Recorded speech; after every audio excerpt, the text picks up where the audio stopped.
Hello दोस्तों। आज हम चे गेवारा की वर्षगांठ पर उनको स्मरण कर रहे हैं। एर्नेस्टो चे गेवारा का नाम तो सब लोगों ने सुना ही होगा।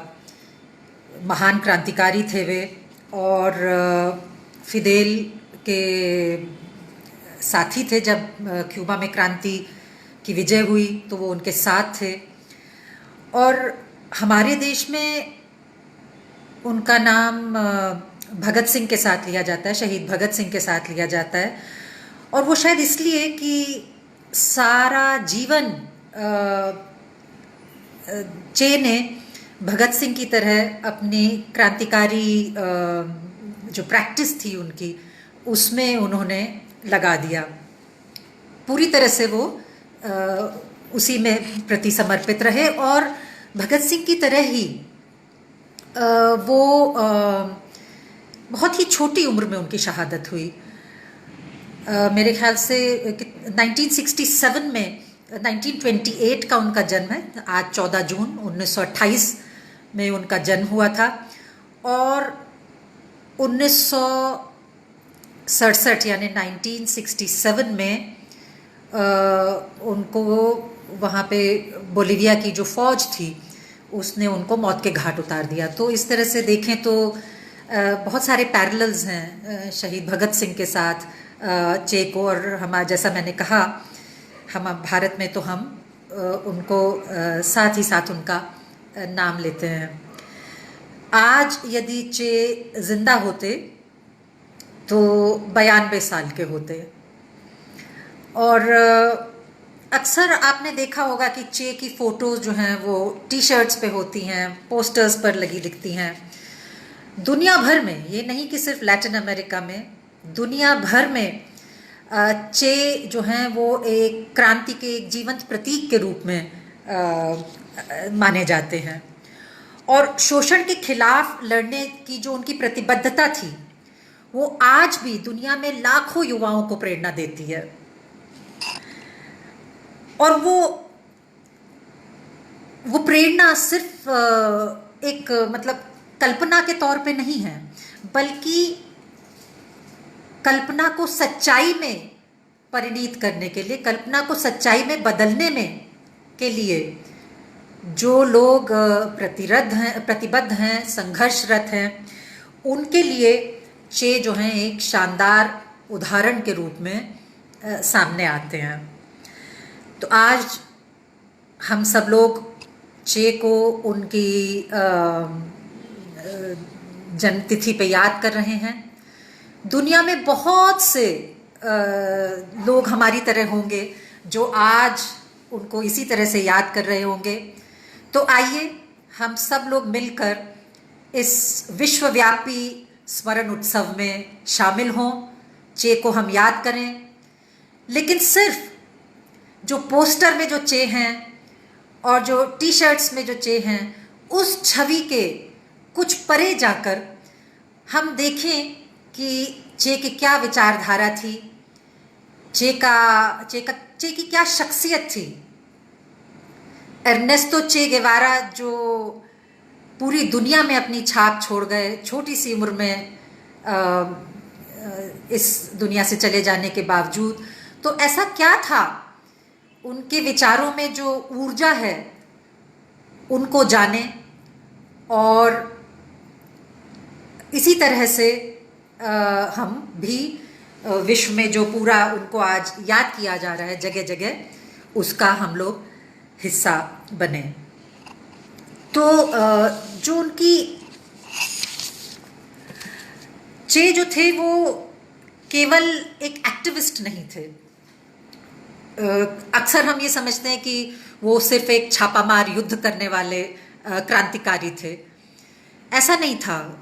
वो छापामार युद्ध में तो उन्होंने लगातार फिदेल का साथ दिया ही जब क्यूबन क्रांति हुई। उसके बारे में हम थोड़ी देर बाद कुछ विस्तार से बात करेंगे। लेकिन सबसे बड़ी बात यह कि वो बहुत बड़े विचारक भी थे, मतलब ऑर्गेनाइजर थे, एक्टिविस्ट थे, लेकिन साथ साथ वो एक लिखना भी, बहुत सारी किताबें भी उन्होंने लिखी।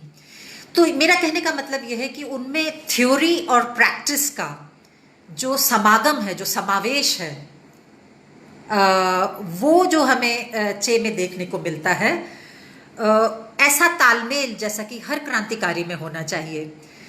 तो हम में से वो लोग जो एक नई दुनिया की कल्पना करते हैं, एक बेहतर दुनिया को बनाने में हम संघर्षरत हैं, तो हम लोगों के लिए ये जानना बहुत ज़रूरी है कि चे न केवल एक्टिविस्ट, न केवल छापामार युद्ध में विशेषज्ञ और न केवल ऑर्गेनाइज़र, बल्कि एक बहुत बड़े विचारक भी थे। और उनके राजनीतिक विचार में यदि मुझसे आप कहें कि आप एक चीज़ उसमें आप हमें बताइए कि क्या है जो उनको अलग करती है, तो मैं कहूँगी कि उनका जो गहरा ह्यूमनिज्म था, मानवतावाद। मतलब मानवतावाद का ये मतलब नहीं है कि दान दक्षिणा चैरिटी वाला, बल्कि किसी भी दूसरे व्यक्ति की व्यथा को समझना, शोषित वर्ग का जो शोषण है उससे अपने आप को एकजुट करना, वो सॉलिडारिटी दिखाना। यदि किसी व्यक्ति पे कुछ जुल्म किया जा रहा है तो खुद अपने आप उसको महसूस करना, ये जो चे की विशेषता थी, एक रैडिकल ह्यूमनिज्म जो चे में था, ये उनकी विचारधारा का एक खास पहलू है। और दूसरा पहलू है उनका अंतर्राष्ट्रीयतावाद, इंटरनेशनलिज्म।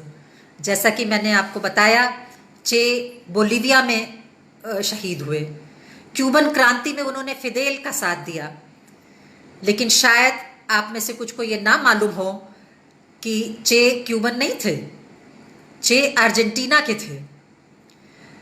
तो आइए हम लोग कुछ ऐसा करते हैं कि आज जब हमारे सामने एक इतनी बड़ी चुनौती है कि कोरोना काल में हमें पूंजीवाद का सबसे विकृत चेहरा नज़र आ रहा है, और जो ये पूरा नियोलिबरल ग्लोबलाइजेशन है वो मीडिया के थ्रू, सोशल मीडिया के थ्रू, बिल्कुल मार्केट और पूंजी की उपासना जो हमें करना सिखा रहा है, यदि इसके जो शिकंजे से हम अपने आप को निकालना चाहते हैं, अपने देश के देशवासियों को निकालना चाहते हैं, और जैसा कि मैंने कहा एक बेहतर समाज की कल्पना कर रहे हैं, और उस समाज को बनाने में यदि हम संघर्षरत हैं, तो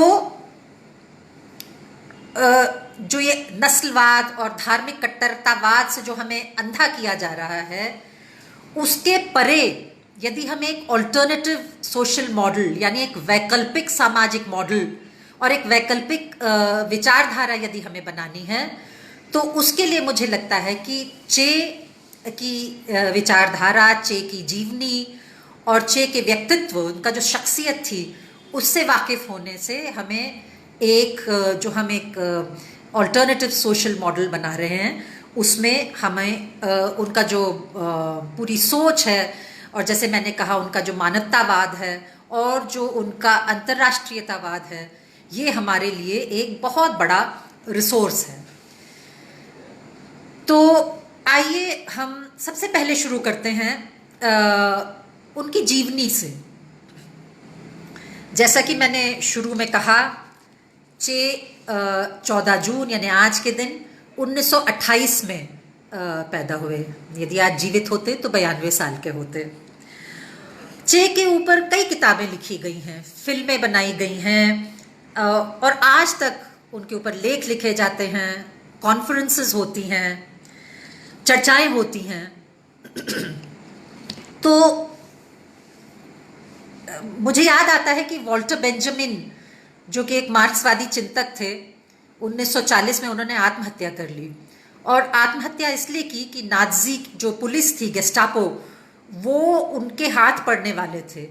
तो उन्होंने नाज़ी पुलिस के हवाले अपने आप को करने के बजाय आत्महत्या करना बेहतर समझा।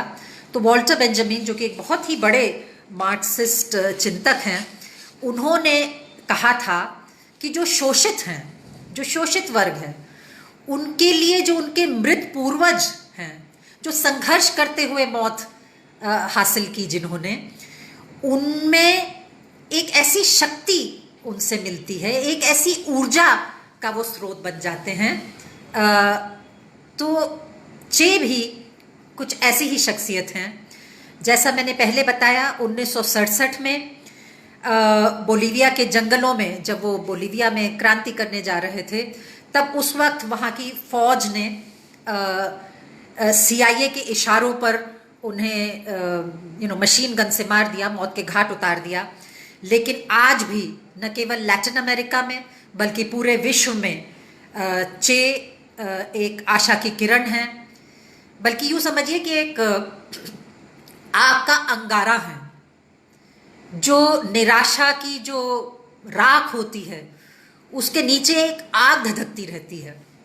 तो शोषित वर्ग की जो निराशा है उसके नीचे धधकती आग का अंगारा है चे। आइए, जैसा मैंने कहा साथियों, हम उनके जीवन का थोड़ा सा देखते हैं। तो मैं शुरू करूंगी उनके जन्म से। जैसा मैंने कहा, वो अर्जेंटीना में उनका जन्म, वो अर्जेंटीना वासी थे। बाद में उनकी फिदेल से मुलाकात हुई और उन्होंने क्यूबन नागरिकता उनको मिली। लेकिन चे जो हैं, उनका जन्म अर्जेंटीना में हुआ, रोसारियो नाम के एक शहर में। जब वे 5 साल के थे तो उनको एस्थमा का अटैक होना शुरू हो गया, जो कि जीवन पर्यंत उनके लिए एक बहुत बड़ी समस्या रही। और तो इसलिए उनके परिवार वालों को डॉक्टर ने सलाह दी कि आप जो है इनको किसी खुले हवा में वातावरण में ले जाएं। तो उनका परिवार जो है शहर छोड़कर अल्ताग्रासिया नाम के एक छोटे से गांव में वहाँ ले गया। मेरी एक खुशकिस्मती है कि जब मैं अर्जेंटीना गई तो मैं कोर्दोबा के पास, ये जो अल्ताग्रासिया में जहाँ चे का घर है, जो कि अब एक म्यूजियम में परिणित कर दिया गया, म्यूजियम में बदल दिया गया है, मुझे उस घर को देखने का सौभाग्य प्राप्त हुआ।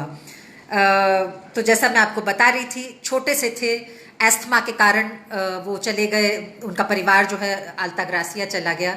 लेकिन ये डिटेल मैं आपको इसलिए बता रही हूँ कि 11 साल चे वहाँ रहे, तो इसलिए मैं आपको ये डिटेल बता रही हूँ कि चे जिस हायर सेकेंडरी स्कूल में पढ़ते थे वो उनके घर से लगभग 35 किलोमीटर दूर था।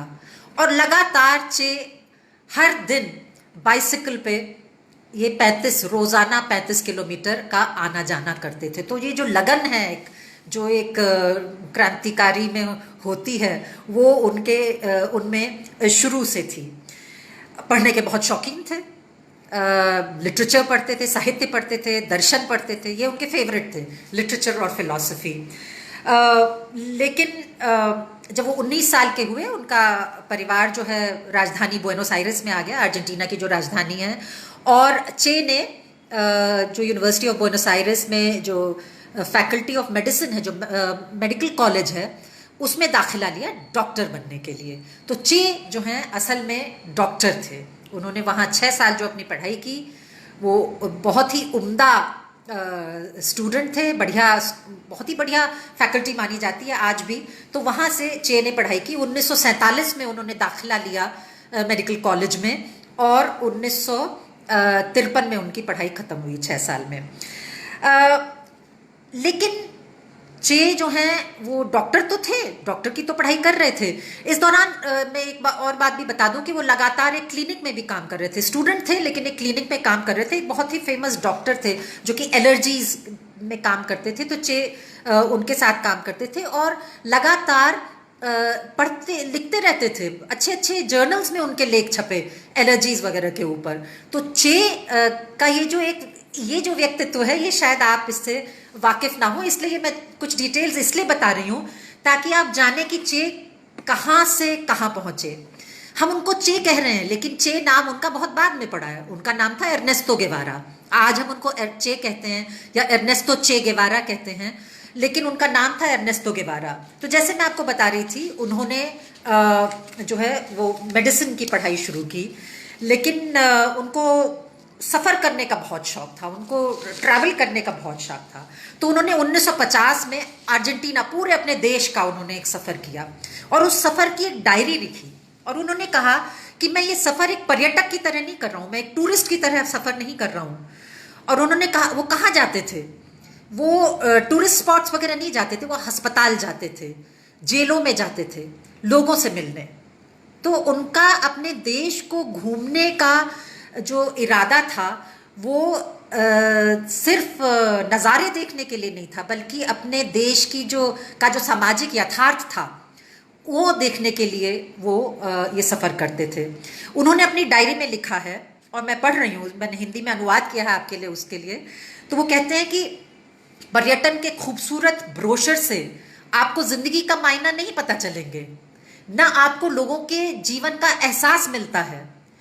उनकी आत्मा में अगर आपको झांक कर देखना है तो आप अस्पताल के मरीजों की छवि में और आप जेल में बंद कैदियों में और पैदल चलने वाले उस उत्सुक व्यक्ति में जो आपसे सड़क में बात करते करते दोस्ती कर लेता है।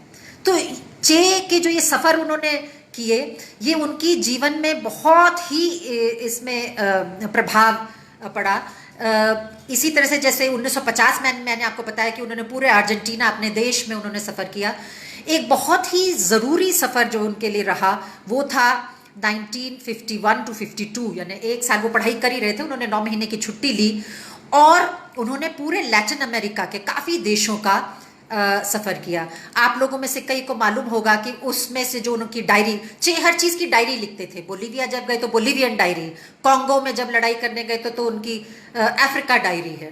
तो जो डायरी लिखने का शौक़ जो चे को था, वो उनकी डायरी में, उस डायरी का नाम था मोटरसाइकिल्स डायरी। और आप लोगों ने शायद, कई लोगों ने वो फिल्म का नाम सुना हो, जो कि एक ब्राज़ीलियन फिल्म मेकर वॉल्टर सालियस ने 2004 में फिल्म बनाई थी, मोटरसाइकिल डायरीज। तो ये 1951 और 1952 में चे, जैसे मैंने आपको बताया, मेडिकल पढ़ाई कर रहे थे, लेकिन 9 महीने की छुट्टी लेके वो अपने दोस्त अल्फ्रेडो ग्रानाडो के साथ मोटरसाइकिल पे सवार होकर उन्होंने एक दौरा शुरू किया लैटिन अमेरिका में। मोटरसाइकिल का नाम भी बहुत बढ़िया था। स्पेनिश में नाम था ला पोदेरोसा, अंग्रेजी में कहेंगे गट्सी, और हिंदी में कहेंगे हिम्मत वाली।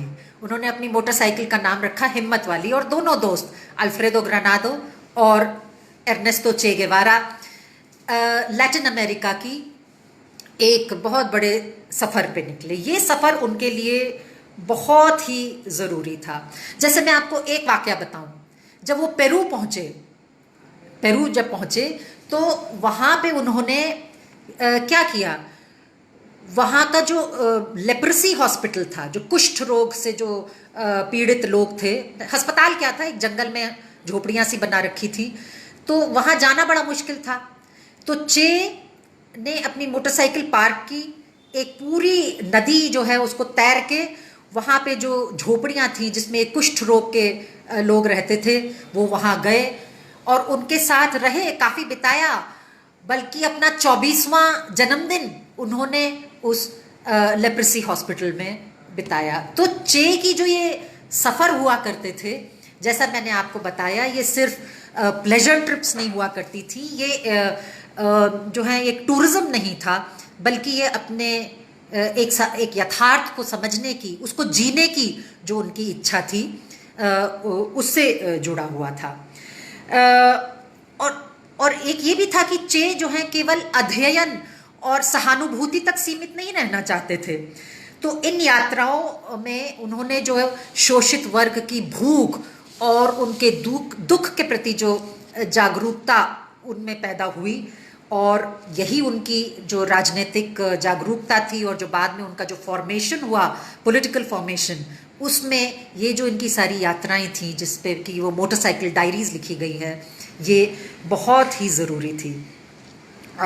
किताब जो अभी एक किताब मोटरसाइकिल डायरीज़ निकली, उसमें उनकी बेटी अलैदा गेवारा, आप लोगों को शायद याद हो कि वो अभी कुछ ही दिनों पहले पिछले साल अगस्त में वो हमारे यहाँ दिल्ली में national committee of solidarity with Cuba ने उनके साथ एक आयोजन भी किया था, जिसमें कि उन्होंने अपने पिता की बहुत बातें बताई थी। तो इस किताब के, अलैदा गेवारा खुद भी डॉक्टर हैं, और उन्होंने इस किताब की में प्रस्तावना में लिखा है, मैं पहले अंग्रेजी में पढ़ दूं फिर हिंदी में उसका तर्जमा करूंगी। My father shows us the Latin America that few of us know about.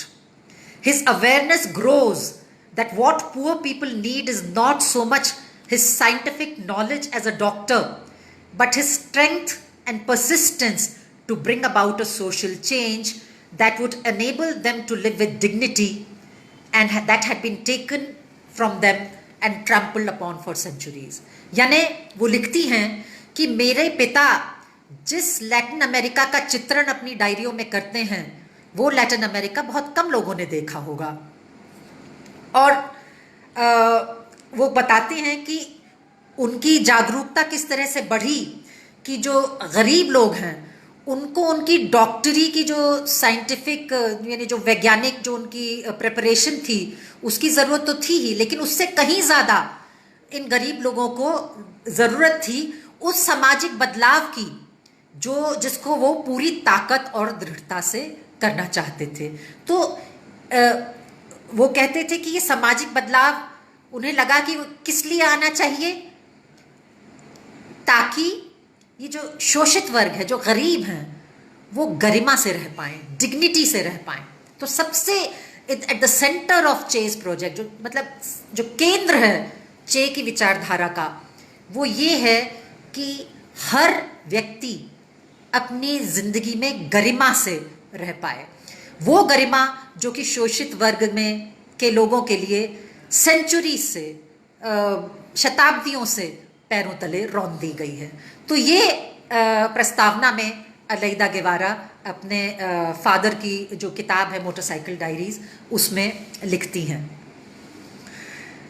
तो 1953 में जब चे की पढ़ाई ख़त्म हुई, जब वो डॉक्टर बने, तो उस समय वो ग्वाटेमाला पहुंचे। सबसे पहले ग्वाटेमाला जैसा आप जानते हैं मध्य अमेरिका में एक छोटा सा देश है, लेकिन उस वक्त वहाँ पे एक प्रोग्रेसिव गवर्नमेंट, एक प्रगतिशील गवर्नमेंट इलेक्शन जीत के आई थी 1953 में।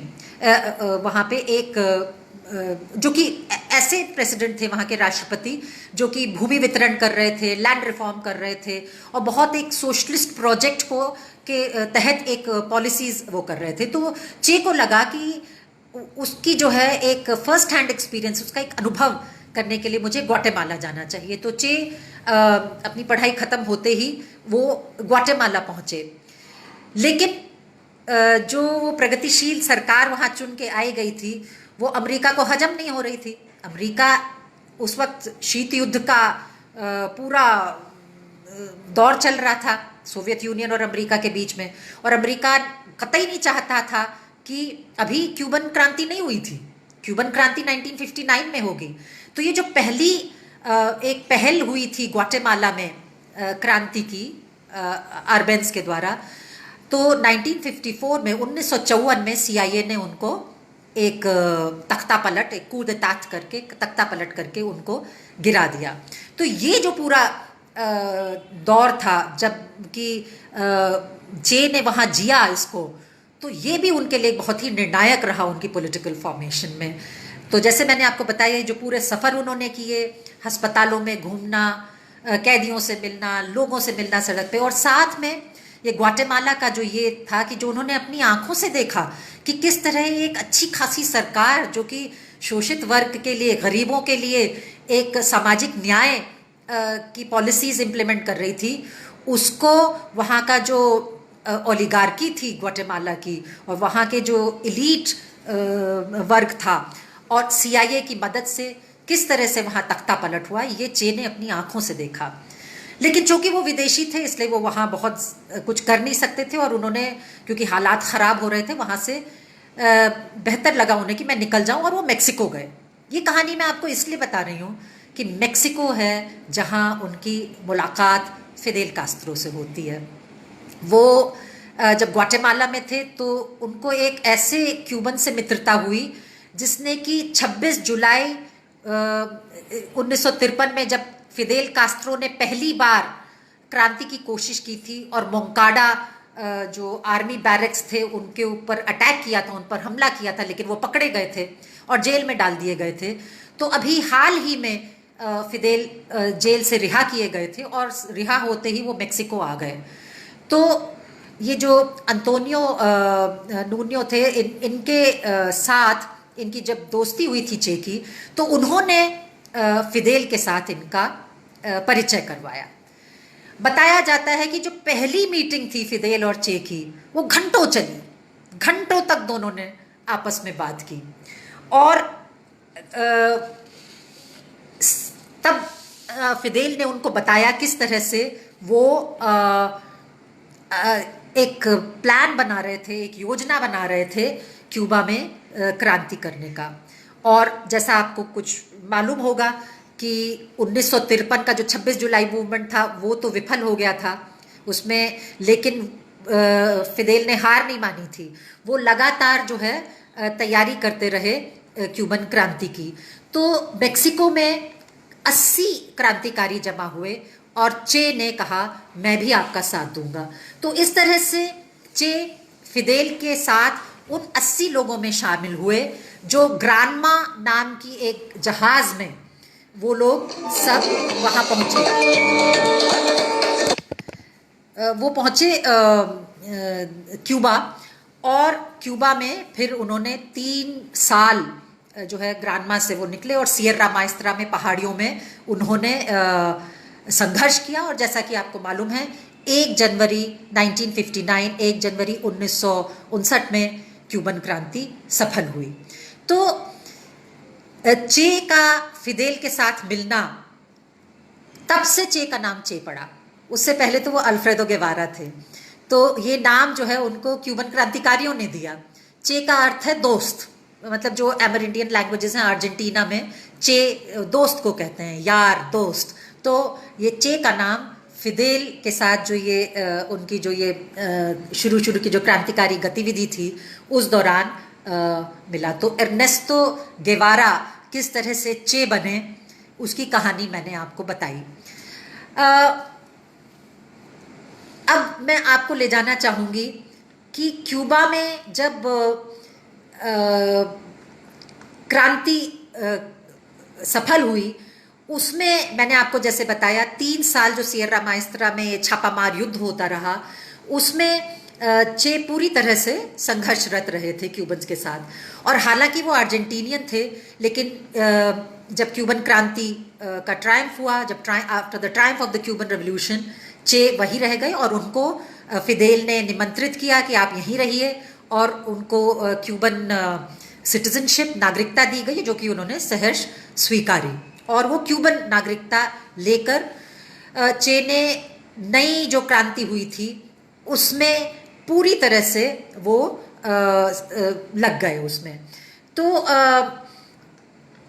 जो उस वक्त आपको मैं बस याद दिला दूं कि जो 1959 की क्यूबन क्रांति है वो बातिस्ता की डिक्टेटरशिप के खिलाफ हुई थी, और पूरी तरह से यूएस का शिकंजा, अमेरिका का शिकंजा जो है वो क्यूबा पे था। बल्कि ये कहा जाता था, पूरे लैटिन अमेरिका के लिए कहा जाता था कि ये हमारा पिछवाड़े का आंगन है। पूरा लैटिन अमेरिका, अमरीकी जो है नॉर्थ अमेरिकन उसको अपना बैकयार्ड मानते थे लैटिन अमेरिका को, और क्यूबा को तो अपना कैसीनो मानते थे। क्यूबा में सिर्फ प्रोस्टिट्यूशन और कैसीनो गेमिंग होता था। ऐसे क्यूबा में क्रांति लाकर, क्रांति के एकदम बाद, जैसा कि आप लोग में से सब जानते ही होंगे, एक बहुत बड़ा लिटरेसी कैंपेन होता है। तो इस सब में चे का पूरा हिस्सा रहा। जैसा कि आपको याद हो, क्योंकि क्यूबन क्रांति के बारे में काफ़ी लोग जानते भी हैं, क्यूबा में जब सोशलिज्म बनाया जा रहा था उसमें जो सबसे मतलब उसमें चे मिनिस्टर ऑफ इंडस्ट्री रहे।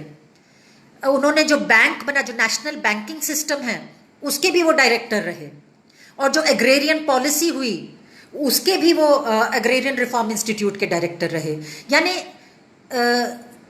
चे जो हैं वो एक इकोनॉमिक थिंकर भी थे, न केवल ऑर्गेनाइजर, न केवल लिटरेचर और दर्शन, न केवल लिखना, बल्कि वो एक इकोनॉमिक ऑर्गेनाइजर भी थे।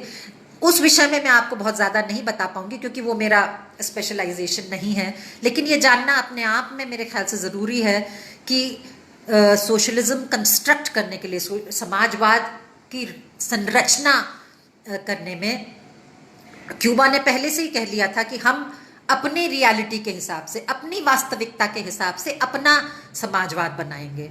और जैसा कि आपको मालूम होगा, क्यूबा की क्रांति शुरू में जो है उसको कम्युनिस्ट क्रांति नहीं कहा गया।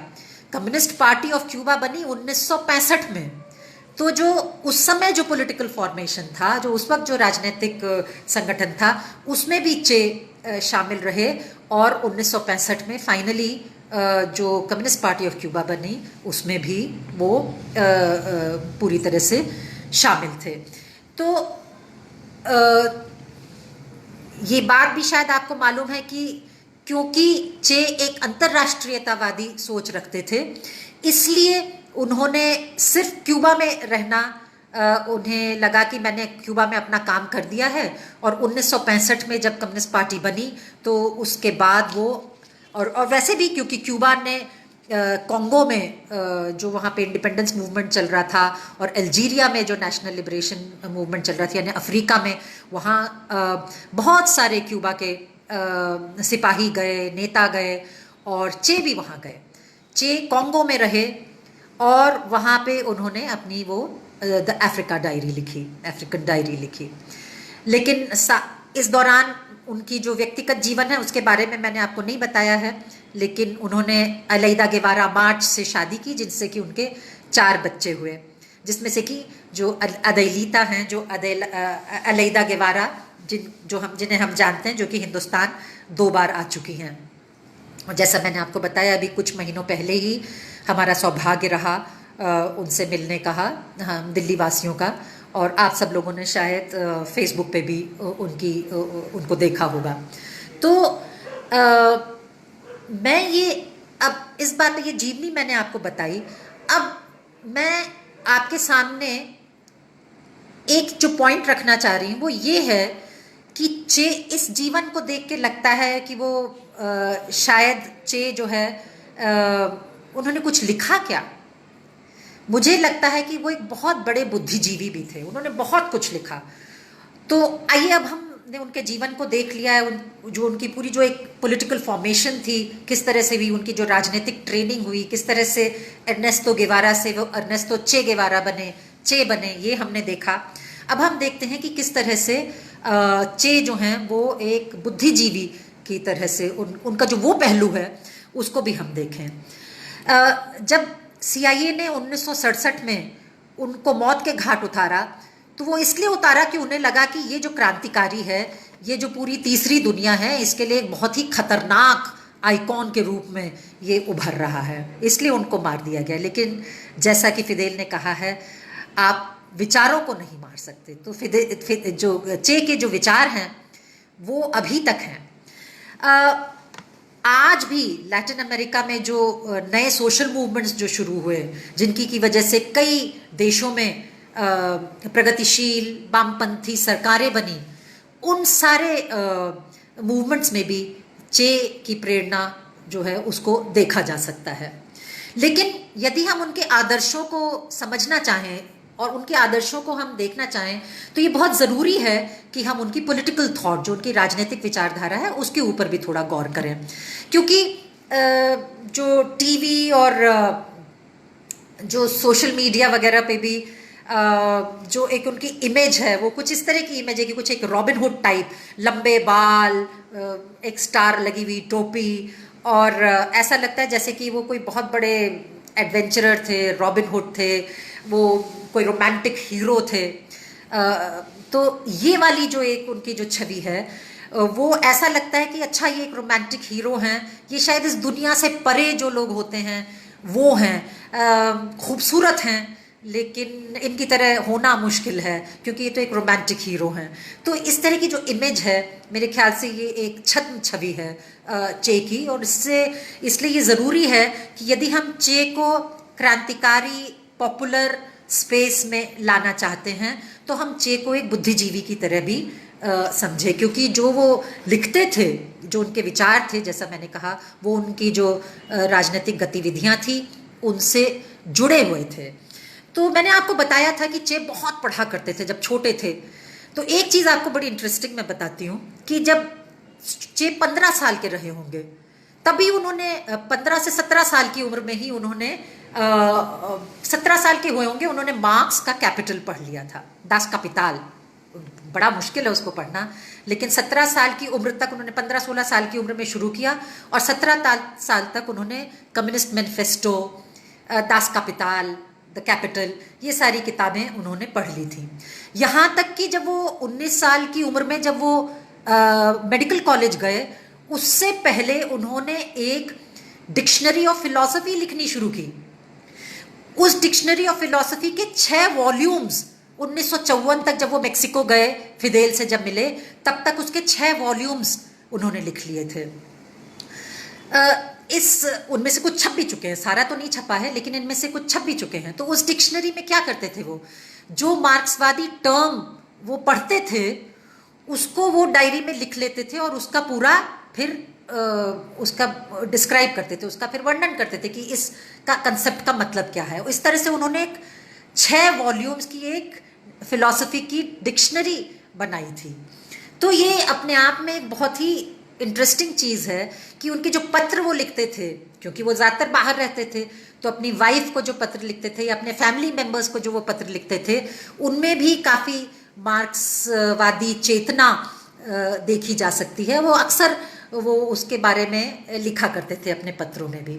जो उनकी कई किताबें तो छप भी चुकी हैं, जैसा कि आपको मालूम होगा बोलिवियन डायरी और फिर बोलिविया की डायरी, और एक उनकी जो बहुत ही अच्छी किताब है वो है क्यूबा, जो क्यूबा की जो क्रांतिकारी युद्ध है उसके संस्मरण उनके। तो हम लोग जो लैटिन अमेरिकन साहित्य पढ़ते हैं, हम उनको साहित्य की तरह पढ़ते हैं। वो इतनी खूबसूरती से लिखी गई डायरीज और मेमोइर्स हैं, वो जो उनके संस्मरण हैं वो पढ़ने लायक हैं और बहुत ही खूबसूरत लिखे गए हैं। लेकिन क्यूबा एक बहुत ही उनका छोटा सा पैम्फलेट है, उसका अभी हिंदी अनुवाद शायद नहीं हुआ है, वो अंग्रेजी में है, socialism in man in Cuba, जिसमें एक छोटा सा पैम्फलेट है जिसमें कि उन्होंने बताया है कि जो नई क्रांति है उसमें रेवोल्यूशनरी कल्चर किस तरह की होनी चाहिए, यानी क्रांतिकारी संस्कृति का निर्माण किस तरह से किया जाए, सृजन किस तरह से किया जाए। तो उसमें वो कहते हैं कि जो सोवियत यूनियन में, ये हम 1961 की बात कर रहे हैं, 1961-1962 की बात कर रहे हैं, उन्होंने कहा कि जो सोवियत यूनियन में सोशलिस्ट रियलिज्म थोपा गया है इसके हम बिल्कुल खिलाफ हैं। तो हमने कहा, उन्होंने कहा कि हम अपने क्यूबा की जो हमारी जो वास्तविकता है उसके हिसाब से एक बहुत बड़ा डिबेट चला इन बुद्धिजीवियों के बीच में, आर्टिस्ट इंटेलेक्चुअल्स के बीच में, जिसमें कि हम नहीं जा सकते इस वक्त, हमारे पास समय नहीं है। लेकिन मैं आपको सिर्फ ये बताना चाहती हूँ कि इतनी सारी डिबेट्स चली जिसमें कि ऊपर ये चे का ये एक पैम्फलेट नुमा है, पैम्फलेट से कुछ बड़ा, जिसको कि कहते हैं socialism and man in Cuba. यदि उसका हिंदी में अनुवाद नहीं हुआ है, मैंने तो अंग्रेजी में पढ़ा है और स्पेनिश में पढ़ा है, तो उसका हिंदी अनुवाद मुझे लगता है हम लोगों को कर लेना चाहिए। कुछ एक दिक्कत ये भी है कि हिंदुस्तान में जो शोधकर्ता हैं, हम जैसे लोग, हम लोगों को बड़ी मुश्किल से चे की डॉक्यूमेंट्स मिल पाते हैं। लेकिन खुशी की बात ये है कि क्यूबा में एक चे गेवारा स्टडी सेंटर बन गया है।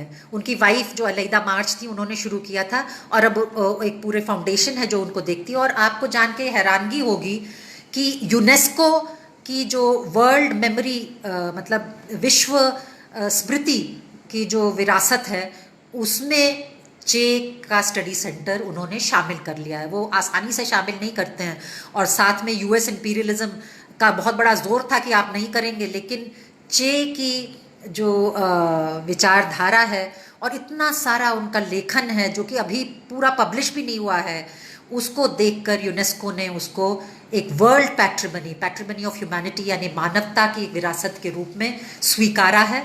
और अब जो है एक चे गेवारा स्टडी सर्कल क्यूबा में भी बन गया और यूनेस्को की भी साइट पे वो है। तो सबसे पहले मैं आपको ये बताना चाहूँगी कि जब 1 जनवरी 1959 में जब क्यूबन क्रांति सफल हुई, तो जो मैंने आपको बताया कि वो मिनिस्टर ऑफ इंडस्ट्रीज वगैरह रहे, लेकिन वो तो असल में मूलतः तो वो डॉक्टर थे। तो सबसे पहले उनका जो एक जोर उन्होंने दिया वो रेवोल्यूशनरी मेडिसिन पे दिया, यानी क्रांति किस तरह से एक सामाजिक, एक समाजवादी देश में, एक समाजवादी प्रोजेक्ट में किस तरह से हम इसको एक किस तरह की मेडिसिन, किस तरह की चिकित्सा सेवा होनी चाहिए। और अभी जो हमारे पास 15-20 मिनट बचे हैं इस चर्चा में, मैं आपके सामने, चूंकि हम एक ऐसे दौर से गुजर रहे हैं, कोविड के दौर से, जिसमें कि आप हम सब कुछ कह नहीं सकते किस पे कब अटैक हो जाए, किस पे कोरोना की मार आ जाए, और डॉक्टर मिलेगा नहीं मिलेगा, दवा मिलेगी नहीं मिलेगी, इस पे एक बहुत बड़ा सवालिया निशान मिल गया है, चाहे आप पैसे वाले हों, चाहे आप मध्यम वर्गीय हों। तो इसलिए मुझे लगता है कि ये बहुत ज़रूरी है कि हम चे का के उस पहलू को भी देखें, उस डॉक्टर वाले पहलू को भी देखें। तो जो नया क्यूबन संविधान बना 1959 में क्रांति के बाद, उसमें जो एक प्रावधान था वो ये था कि स्वास्थ्य सेवा एक मानव अधिकार है, अधिकार है, तो वो सबको मिलेगी, निशुल्क मिलेगी। और ये चीज़ शुरू शुरू में ही क्यूबा के संविधान में लिख दी गई थी। और इस वजह से क्यूबा की सरकार ने शुरू में ही, जो क्रांतिकारी सरकार बनी उसने शुरू में ही, जैसा कि आपको मालूम है, लिटरेसी क्यूबा 1-2 साल में ही पूरा 100% लिटरेट हो गया था। अब आप ये देखिए कि उन्होंने हॉस्पिटल्स बनाने शुरू किए। एक छोटा सा देश जिसके कि बहुत सारे, मतलब इतनी कमियां रही थी, वो पूरा यूएस का अड्डा था इससे पहले, लेकिन क्रांतिकारी सरकार ने अस्पताल बनाए। कहाँ बनाए अस्पताल? बड़े बड़े शहरों में नहीं, केवल सबसे पहले रूरल एरियाज में, यानी ग्रामीण इलाकों में बनाए गए। और आप ये देखिए कि 1984 तक, मतलब 1959-60 में ये प्रोसेस शुरू हुआ, और इस दौरान 1984 तक जब हम आते हैं, तो जिसको कि हिंदी में मैं आपको हवाला देने के लिए मोहल्ला क्लिनिक, जिसको कहते हैं नेबरहुड क्लिनिक्स, मोहल्ला क्लिनिक पूरे क्यूबा में मोहल्ला क्लिनिक्स बन गए। यानी आपको ये जान के हैरानी होगी कि क्यूबा में प्रति 1000 व्यक्ति पर 8 डॉक्टर्स हैं। तो ये बहुत बेहतर है, मतलब अमेरिका, स्पेन, इटली, ये वो जो विकसित देश हैं उनसे भी कहीं ज़्यादा बड़ा ये आंकड़ा है। तो एक चीज़ और बड़ी इंटरेस्टिंग हुई स्वास्थ्य सेवाओं को लेकर, क्योंकि रेवोल्यूशन पे, क्यूबन क्रांति पे शुरू से ही अमेरिका की नज़र थी, और अमेरिका ने बे ऑफ पिग्स पे उन पे आक्रमण भी किया, हमला भी किया क्यूबा पे। तो इसलिए क्यूबा ने बहुत शुरू से ही, जिनको कि वो कहते थे committee for the defence of revolution, यानी क्रांति की रक्षा के लिए समिति, रक्षा समिति, तो उन्होंने क्रांति की रक्षा समिति बनाई। वो रक्षा समिति अब तक जिंदा है। मुझे पिछले नवंबर क्यूबा जाने का सौभाग्य प्राप्त हुआ। पहली बार मैं गई थी, मैं उससे पहले नहीं जा पाई थी। और मैं गई तो मैंने देखा कि वहाँ पे छोटे छोटे बच्चे जो हैं वो committee for the defence of revolution में शामिल रहते हैं। तो ये committee for the defence of revolution क्या कहते हैं, जो जब वैसे तो जब ये किसी भी तरह का हमला यदि हो तो उसकी तैयारी में तैयार रहते हैं, मतलब क्यूबन पॉपुलेशन जो है पूरी तरह से तैयार है, लेकिन साथ ही ये लोग जो एजेड लोग हैं या जो मेंटली इल हैं उन लोगों की भी मदद करते हैं। तो अब कोरोना के टाइम पे ये जो पूरा सिस्टम क्यूबा ने जो इजाद किया है, क्रांति की सफलता से लेकर 1984 में जो ये मोहल्ला क्लिनिक बने, ये जो पूरा एक सिस्टम बना है, ये इतना कामदार सिद्ध हुआ है, इस वक्त कामगर सिद्ध हुआ है कि क्यूबा में लगभग पूरी तरह से कोरोना पर कंट्रोल आ गया है। उससे पहले मैं आपको फिगर्स बताऊंगी, लेकिन उससे पहले मैं आपको ये बताना चाहूँगी कि जब कोविड आया, कोविड का पहला केस क्यूबा में 11 मार्च को आया, लेकिन क्यूबन सरकार ने मार्च 2 को ही एक पॉलिसी बना ली थी, national policy for prevention of Covid. और आपको ये मालूम ही है कि क्यूबा तो एक छोटा सा द्वीप है, उसकी सारी इकोनॉमी जो है वो टूरिज्म पे डिपेंड करती है, पर्यटन पे डिपेंड करती है। लेकिन अपने लोगों के स्वास्थ्य को आगे रखते हुए उन्होंने मार्च 2 को ही एक पॉलिसी बनाई। मार्च 11 को पहला केस हुआ, मार्च 22 को पहली डेथ हुई क्यूबा की, और तब तक क्यूबा ने पूरा इंतजाम कर लिया था। एक मार्केट ड्रिवन इकोनॉमी में ये पॉसिबिलिटी नहीं थी, ये संभावना हो ही नहीं सकता था। जैसा कि उन्होंने क्या किया, उनकी जो फैक्ट्रियां बच्चों की स्कूल यूनिफॉर्म बनाती थी, उन फैक्ट्रियों ने एकदम से मास्क बनाने शुरू कर दिए।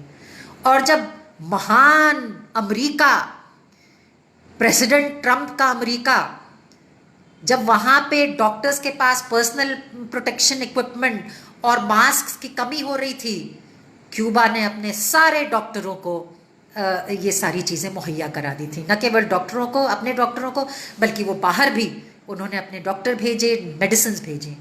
मेडिसिन से मैं आपके सामने ये बात रखना चाहती हूँ कि क्यूबा का जो एड्स से लड़ने का जो अनुभव था 1980s में, आपको मालूम है कि सबसे ज़्यादा एड्स की जो महामारी थी वो करीबियन में आई और अफ्रीका में आई, और उसी वक्त 80s में ही वो क्यूबा के लोग जो हैं करीब 2 लाख सैनिक अफ्रीका से वापस आए थे जब वहाँ की जो रेवोल्यूशन, वहाँ की वॉर, नेशनल लिबरेशन वॉर में हिस्सा लेके। इसलिए क्यूबा को बहुत HIV एड्स का एक बहुत ही बड़ा चैलेंज था, लेकिन ये बहुत ही बेहतर जो इन्होंने सिस्टम इजाद कर रखा था, उसकी वजह से सारे कैरिबियन में सबसे बेहतर कंट्रोल जो HIV का हुआ वो क्यूबा में हुआ। तो क्यूबा के पास ये पूरा एक्सपीरियंस था HIV से लड़ने का। और उसी दौरान क्यूबन बायोटेक्नोलॉजी ने वैक्सीन्स तैयार की HIV के खिलाफ। क्यूबा के पास वैक्सीन है जिसका कि नाम इंटरफेरॉन है, और डेंगू के खिलाफ भी। अब प्रॉब्लम यह है कि क्योंकि नाकाबंदी है, इसलिए वो अपनी ये सारी मेडिसिन को, जो उनकी जो जिससे कि वो पूरी मानवता को इतनी मदद कर सकते हैं, उसको वो कमर्शलाइज नहीं कर सकते हैं। लेकिन कोविड के दौरान, कोरोना के दौरान, क्यूबा ने वो जो उनकी जो इंटरफेरॉन है, जो कि डेंगू और HIV के दौरान बहुत ही अच्छे से कामगर सिद्ध हुई, उस इंटरफेरॉन को और उन्होंने यूज़ किया, और चाइना और क्यूबा ने जॉइंट रिसर्च करके अब एक वैक्सीन भी इजाद कर रहे हैं। तो ये तो उनका जो उपलब्धियां हैं, एक तरफ तो एक मेडिकल डॉक्टर्स, नर्सेज का जो एक नेटवर्क है पूरे देश में। दूसरी तरफ ये, और ये कैसा नेटवर्क है कि आपको मोहल्ला क्लिनिक में नहीं जाना है, ये दूसरा सिस्टम है। डॉक्टर आपके पास आता है, आपसे पूछता है, प्रिवेंटिव मेडिसिन वाला केस है। ये अजीबो गरीब है, इतना बढ़िया है कि इसको ये सुन के मेरे तो रोंगटे खड़े हो जाते हैं जब मैं देखती हूँ कि डॉक्टर जो है आपके डोर टू डोर जाते हैं और डॉक्टर पूछते हैं कि आपके घर में किसी कोई बीमारी तो नहीं है, आप ठीक तो हैं, अच्छा अपना लाइए, आपका स्टेथोस्कोप लगा के देखते हैं। मतलब पूरा जो है ये उन्होंने उल्टा सिस्टम कर रखा है। मरीज या लोग जो है, क्योंकि वो मरीज के लेवल तक आ ही नहीं पाते हैं, प्रिवेंटिव मेडिसिन का, उनका केयर का उनका जो कॉन्सेप्ट है, तो इसलिए जो क्यूबा में कोरोना को पूरी तरह से उन्होंने काबू कर पाए। जैसा कि मैंने आपको बताया, उन्होंने डॉक्टर्स भेजे। इस वक्त मेरे ख्याल से कोई 28 ब्रिगेड्स, इंटरनेशनल ब्रिगेड्स क्यूबा की 24 देशों में उन्होंने डॉक्टर्स को भेजा है। US अपना हल्ला मचाते रहे, कहते कि नहीं जी सैंक्शन है, ये है वो है, लेकिन इस वक्त लोगों ने बहुत ही कृतज्ञता से क्यूबन डॉक्टर्स को वेलकम किया है। इटली में लोम्बार्डी रीजन में, जहाँ सबसे ज़्यादा कोरोना का प्रकोप रहा था, वहाँ डॉक्टर्स और नर्सेस की क्यूबा की टीम गई और उन्होंने वहाँ पूरी मदद की। इटली जैसा विकसित देश, मतलब यूरोप के देश ने जो है क्यूबा के प्रति अपनी कृतज्ञता व्यक्त की कि क्यूबन टीम ने आके उनका साथ दिया।